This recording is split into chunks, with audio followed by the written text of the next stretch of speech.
En el caso argentino, nuestra historia ha sido una historia de alguna forma bastante pendular, porque hemos pasado en un estado neoliberal en los 90, hemos tenido hoy un surgimiento de un estado con mayor presencia, y ese estado define a través de una ley cuál es el perfil de televisión pública.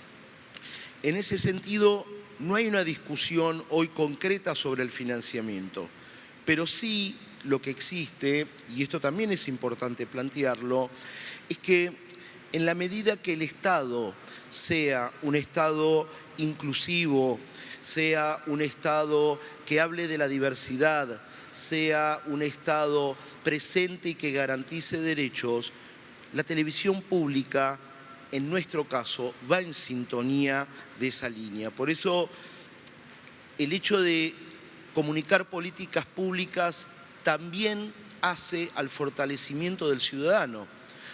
Cuando nosotros hablamos del concepto de televisión pública, en tanto que le hable a un ciudadano, lo que estamos diciendo es que el ciudadano existe en tanto derecho, y ese derecho se sostiene en las leyes.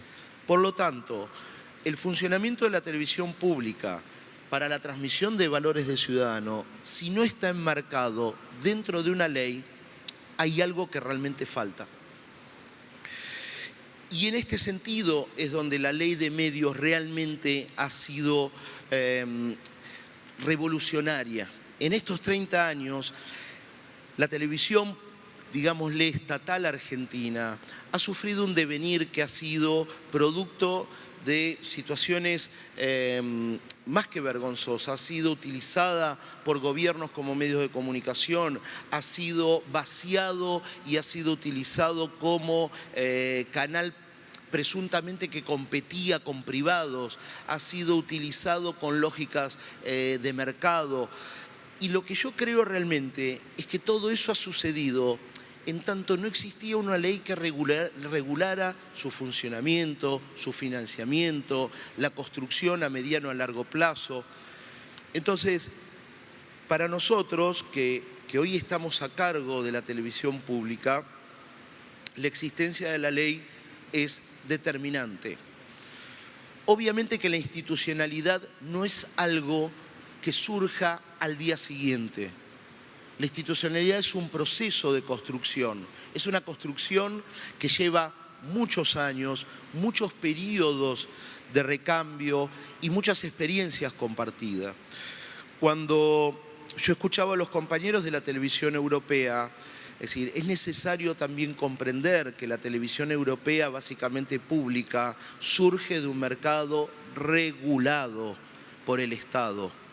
En tanto ese Estado que regula le da existencia a la televisión pública, nosotros le exigimos como ciudadanos a la televisión pública toda una cantidad de atributos que no se lo exigimos a los comerciales. Pero eso existe en la medida que existe una ley que le permita ese funcionamiento. Por eso el valor de la ley. Cuando nosotros le exigimos a la televisión pública institucionalidad, no se la podemos exigir sin la existencia de una ley.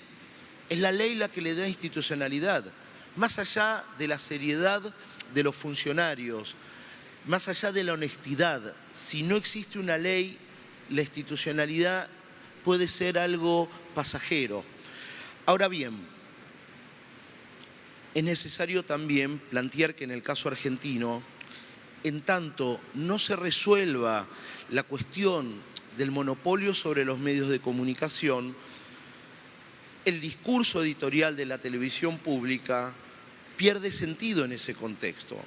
Por eso nosotros, desde nuestra pantalla, sostenemos muy firmemente una línea editorial en contra de la construcción de este monopolio, porque condiciona inevitablemente la razón de ser de la televisión pública.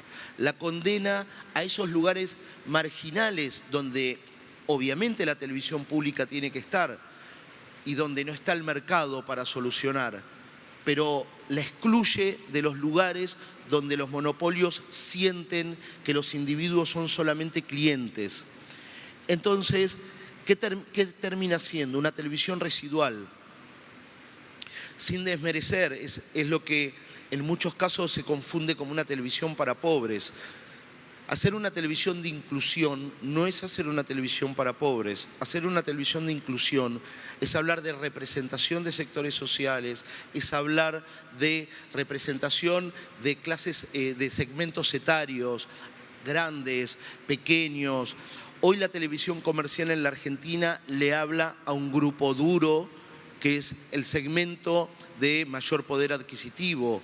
Es decir, ahora, es injusto que esa estructura de monopolio no nos permita a nosotros como televisión pública también establecer en la misma relación de igualdad, en la misma relación de posibilidades, hablarle a esos segmentos. Voy a dar un ejemplo, voy a tratar de ser, hoy hablaba con Raúl, y creo que una vez comete el error de ser muy técnico, y voy a dar algunos ejemplos.